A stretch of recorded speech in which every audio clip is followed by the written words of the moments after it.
Bom, quero começar falando sobre essa janela que vai reabrir agora em julho para o mercado do exterior, né? Até porque o Cruzeiro não se movimentou como eu esperava nesses últimos anos, tirando essa janela agora, tá? Que trouxe o Barreal, o Cifuentes, eu gostei, mas eu esperava bem mais do Cruzeiro, por exemplo, no ano passado, e a tendência é que em julho desse ano seja bem aproveitado também. Informação aqui, ó, muito obrigado ao Globo Esporte, o Gui Macedo, que é o jornalista, e o Conexão Cruzeiro, portal lá no Twitter que trouxe essa informação, tá aqui, ó.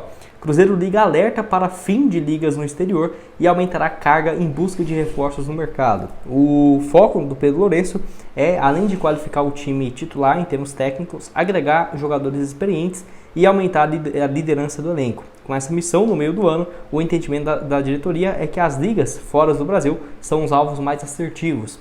O intuito do Cruzeiro é conseguir sanar os problemas do elenco o quanto antes, para ter à disposição jogadores da janela quando for reabrir, né, por exemplo, no dia 7 de julho, no futebol nacional. E é importante lembrar que alvos da Série A só podem defender outra equipe se forem feitos, né, menos de 7 jogos no Brasileirão. Então, assim, o Cruzeiro vai poder contratar jogadores, a maioria deles tem contrato somente até o final de junho, dia 29, dia 30 de junho, por exemplo, e aí 1º de julho já estão livres, e a janela reabre, né, no dia 7, e aí o Cruzeiro poderia já assinar um pré-contrato, o cara já vem para Belo Horizonte antes, treinar para ir lá para o dia 7 ou 20, por exemplo, depois que ele voltar das férias, poder reintegrar o time do Cruzeiro. É óbvio, já teve alguns nomes especulados aqui no Cruzeiro, como por exemplo o Mina e o Cuéllar, que são dois nomes que foram especulados como alternativas. O Mina está na Itália, o Cuéllar está na Arábia Saudita e faz total sentido. O Mina mesmo tem contrato se encerrando. E tem vários outros, tá, gente, que eu já trouxe aqui no canal. Eu, inclusive, quando terminar aqui esse vídeo, eu vou deixar como sugestão para vocês e posso trazer aqui uma parte 2, né, também, por que não? Já falei que mais de 12 atletas que estão lá fora com contrato no final do ano. Um dos exemplos, por exemplo, o Cruzeiro foi lá e demonstrou interesse em trazer o Eric Lamela. É uma alternativa, por exemplo, muito interessante. Ponta direita argentino que está no Sevilha. Ou, por exemplo, o Thiago Alcântara, que tem contrato com o Liverpool se encerrando. Esse que é muito difícil, tá, gente? Mas você está especulando o Rony, está especulando o Gabigol, não é loucura pensar no Thiago Alcântara. Agora, se chegar, é outra questão, né? Mas especular como alternativa é mais fácil, mas contratar é difícil. Mas tem, por exemplo, à disposição no mercado. Pode deixar a sua opinião aqui, o que você tem a dizer, né, sobre essas outras ligas. E se tem algum jogador, argentino, colombiano, uruguaio, ou até mesmo um cara fora da curva, por exemplo, um francês aí da vida, que pode ser uma boa, deixa a sua opinião aqui, o que você tem a dizer, se pode, né, ser opção ou não. E, dependendo, eu posso trazer aqui uma parte 2 para agregar aqui para vocês. Antes de dar uma sequência aqui no vídeo, tem um recado também para vocês da Betfair, que eu quero mostrar aqui, ó, várias das cotações e dos jogos na Sul-Americana do Cruzeiro nessa última rodada, né? Jogo importantíssimo do Cruzeiro em casa contra a equipe do Universitário, ó, com uma cotação bem interessante, 1,44 a cada real apostado. Então vamos aqui, ó, esse jogo aqui no dia 30, último dia do mês, vitória do Cruzeiro pagando 1,44, vamos colocar aqui R$100, por exemplo. Caso o Cruzeiro vença, voltaria a R$44. Lembrando que na Betfair, a partir de R$65, você tem 100% de bônus no seu primeiro depósito. Então, se você depositou 65, já vai ter 130 para começar. Então, vamos supor, né? Se depositei 65, já dobrou o meu valor, virou 130 e aposta nessa vitória do Cruzeiro. Caso vencer, voltaria então R$187. Para você começar, o link da Betfair vai estar aqui embaixo na descrição. Lembrando que não tem só esse jogo, né? Mas do Cruzeiro aí, da final, por exemplo, da Champions League entre Real Madrid e Borussia Dortmund, aqui ó, por exemplo, Elite da Europa nessa reta final com vários jogos, né? Aqui ó, Real Madrid e Borussia Dortmund, vitória do Real Madrid 1,55, você pode inclusive apostar nos dois, né? Que o Real Madrid e o Cruzeiro vão vencer, cotação de 2,23, bem legal, hein? Você depositou 65, você vai ter 130 para começar, tá aqui ó, R$290 caso as equipes vençam. Então para você começar, o link da Betfair tá aqui embaixo na descrição. Bom, quero falar agora então com vocês sobre a situação envolvendo o Emmanuel Martinez, né, Gustavo? Que história é essa? Bom, vocês vão lembrar daquela novela que foi o jogador, eu cansei de trazer vídeo aqui para vocês do Emmanuel Martinez e do Mastriani, e assim, ele tá dando bobeira no mercado, na minha opinião. Pode ser um nome muito mais possível de chegar agora do que quando estava no América. Ué, Gustavo, mas ele não acabou de ser comprado? Sim, gente, ele acabou de ser comprado mesmo pela equipe do Fortaleza. Foi aí em abril, no início do mês passado. Só que pagaram então R$9 milhões aproximadamente, e o atleta não tem conseguido jogar com tanta frequência. Eu até vi aqui, né, para ver se tinha alguma coisa de errado, de problema físico, mas não. Ele está bem, ele inclusive já fez a sua estreia, só que não tem jogado com frequência. Eu vou tentar deixar aqui para vocês. O último jogo foi na derrota por 4-1 para o Real Potosí, fora de casa, no dia 8 de maio, e aí desde então ficou 2 jogos no banco de reservas, e anteriormente a isso também ficou 2 jogos no banco e nem entrou, né, no Campeonato Brasileiro.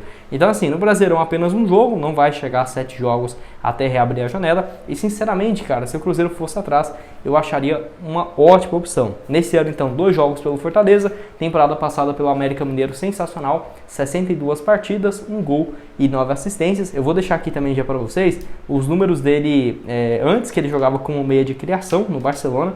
O último ano mesmo, 41 jogos, 8 gols e 6 assistências. E aí no América ele jogou como meia central, como se fosse um volante pelo lado esquerdo com mais liberdade. Foi ele e o Marlon, os 2 jogadores com mais desarmes na Série A do Brasileirão do ano passado. E tá aqui o mapa de movimentação dele, né? Dá pra ver que é um cara que tá em todos os lados do campo, cara.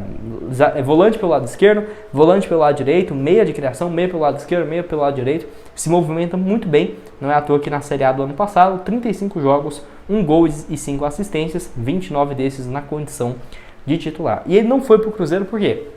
De acordo com as informações que tivemos, o América sempre batia na tecla e pedia 15 milhões de reais. Teve alguns boatos falando que o Cruzeiro chegou a oferecer 13, teve, mas pelo visto não chegou a um valor tão próximo disso, tá? Mas com certeza, tá? Tivemos várias matérias na época afirmando que o Cruzeiro fez uma proposta próximo ou até superior a isso, né? Especulado de 9 milhões, que foi o que o Fortaleza pagou. O Cruzeiro fez, de acordo com as especulações, várias propostas de 9, 10 milhões de reais, mas o América não aceitou porque é um rival, né? Então acaba que já era de se esperar esse movimento do América, que foi bem decepcionante. O Manuel Martins então ficou 5 meses parado sem jogar, o América pensando que iria recuperar esse valor, né, de 15 milhões de reais, iria chegar uma proposta, não chegou. Ainda teve um lucro na transferência, porque o América pagou 7 milhões de reais, 7 milhões e meio, junto ao Barcelona, vendeu depois de 1 ano e meio por 9 milhões e ainda, né, teve o potencial técnico do jogador durante 1 ano e meio. Então, assim, acho que é um atleta agora. Se o Fortaleza recebe uma proposta de 10 milhões, 12 milhões, e certamente, gente, o clube não pagou esse valor à vista não, né? Vamos supor, o Fortaleza vai assumir a dívida que o Cruzeiro vai assumir a dívida que o Fortaleza tem com o América. Por exemplo, o Fortaleza já pagou 5 milhões, o Cruzeiro vai recompensar o Fortaleza pelos 5 milhões e ainda falta 4 para o América Mineiro. Cara, com certeza eu acho que valeria muito investimento, seja para jogar como um meia de criação, como um volante pelo lado esquerdo. Eu acho que o meio de campo com o Lucas Romero pelo lado direito, Emmanuel Martins pelo lado esquerdo e o Matheus Pereira na criação, cara, muito interessante. Até em alguns momentos podendo colocar ele de criação e o volante sendo o Cifuentes ou o Lucas Silva com o Lucas Romero e deixar o Matheus Pereira na ponta direita, também acho sensacional. Deixa a sua opinião aqui embaixo então, o que você tem a dizer sobre o Manuel Martins, o Nicolás Fonseca, enfim, vai estar tudo aqui para vocês. O link da Betfair também para você apostar nesse jogo, ó. Aproveita apostar antes, por quê? Porque aí você pega uma cotação mais alta, 1,44 nessa. Bom, e para terminar aqui com vocês, eu quero falar sobre o Paulinho, jogador que já pode assinar um pré-contrato e foi especulado como muito forte, né, a especulação dele nessa última semana, de que pode então estar acertando com o Cruzeiro. Surgiu informações do portal UOL e de vários outros falando sobre o Cruzeiro fazendo sondagens. Vou deixar aqui esse post lá do blog da Raposa, ó, valeu demais. Tá aqui, ó. O Cruzeiro fez uma sondagem ao volante Paulinho do Corinthians, Grêmio e Vissel Kobe do Japão também sondaram um jogador de 35 anos. Os japoneses são aqueles que oferecem a melhor situação financeira. A renovação do volante com o Corinthians esfriou bastante. Negociação entre as duas partes tem várias diferenças nesse momento. E com isso, o jogador está praticamente decidido a sair do clube. Então, notícia interessante. Cara, tinha tanto tempo que eu não ouvia falar do Paulinho, que eu lembro que foi só ano passado, foi em março do ano passado, antes do início da Série A, que teve essa especulação, né? Mas aí logo depois ele teve uma lesão e ficou aí quase um ano parado, basicamente. Até porque essa volta dele pro Corinthians foi bem conturbada, ó, se você for ver, volta lá em 2020, 20 jogos e 4 gols, depois de ter passado quase um ano também parado lá na Arábia Saudita. E aí em 2023, só 19 partidas, 2 gols marcados. Quando ele volta, ele tem uma lesão, né? Aí complicou bastante. E aí nesse ano, então, pelo Corinthians, foram até então 10 jogos disputados. Eu, igual falei, eu não sabia nem que ele já tinha voltado de lesão. Quando eu vi essa matéria aqui, eu fiquei, cara, mas ele não vai voltar só em agosto, julho desse ano. Mas não, já tinha jogado, inclusive, 10 jogos pelo Corinthians nessa temporada. O último foi dia 11 de maio contra o Flamengo, jogou 45 minutos. Antes disso, na vitória contra o Nacional do Paraguai, dia 7 de maio, jogou em 90 minutos, inclusive. E também na Copa do Brasil contra o América do Rio Grande do Norte, 90 minutos nesse último mês de maio. Então mostrando que é um atleta que tem condições de jogar 90 minutos.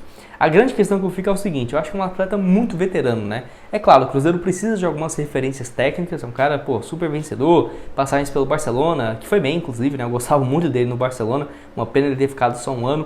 Jogou na seleção brasileira, foi campeão também muito pelo Corinthians, pela seleção jogou aí muitos jogos, foram 56 partidas e 13 gols pela seleção brasileira. É um atleta que ficou na memória, né? É um atleta que eu gosto bastante. Mas agora pro Cruzeiro, cara, eu não sei se seria a melhor opção. Até porque ele tem jogado mais recuado, né? Ele virou realmente um volante, não aquele primeiro volante para marcação, não, mas um segundo volante, igual ele fazia no Corinthians, né? O Ralf sendo o primeiro volante e ele com o segundo com mais liberdade, em alguns momentos até virando um meia de criação, né? O Danilo, por exemplo, no Corinthians, lá no Mundial, por exemplo. E aí então o Paulinho está à disposição no mercado. Não me enche os olhos, porque igual eu falei, pela questão da idade, e nos últimos anos teve alguns problemas físicos seríssimos, né? O Corinthians pagando um salário bem alto e ele basicamente não conseguindo jogar em 2 anos, desde quando ele foi contratado, foram apenas 50 jogos, né? Nem isso, é muito baixo, 6 gols e 2 assistências. Então, por conta desse ponto de vista da idade, realmente, e das lesões, eu não acho e não vejo assim, como a melhor opção do mundo para o Cruzeiro. Até porque teve alguns outros nomes que foram especulados, por exemplo, do Cuéllar, e eu acho que faria mais sentido. Vale lembrar que vai ter uma saída muito grande de jogadores para essa posição, né? O Ramiro não deve seguir, vai ter a saída, por exemplo, do Felipe Machado. Então, se você for analisar o Cruzeiro para volante, hoje titular seria o Lucas Silva e o Lucas Romero, e reserva o Cifuentes. É claro, tem o Japa, por exemplo, da base, que eu gosto muito, o Vitinho pode jogar nessa função, mas aí então poderia chegar, por exemplo, o Cuéllar e o Paulinho para complemento de elenco. Não sabemos até que ponto. Enfim, deixa aqui a sua opinião embaixo nos comentários. O que você tem a dizer, se você concorda comigo, discorda, ou se não, né, você acha que se o Paulinho chegasse seria inclusive titular, pode deixar aqui a sua opinião, vários pontos de vista, né? Se chegar para o Cruzeiro, nossa, vou odiar, vou falar que está fazendo uma gestão ruim, não, mas não seria a minha prioridade nesse momento, ainda mais um volante que tem sido especulado nos últimos dias. Pode deixar a sua opinião aqui embaixo. Outras sugestões de conteúdos também estão aparecendo aqui na tela e o link aqui da Betfair para você começar a apostar 100% de bônus, final, por exemplo, da Champions League, e também no próximo jogo contra a Católica do Cruzeiro no Mineirão. Valeu, galera!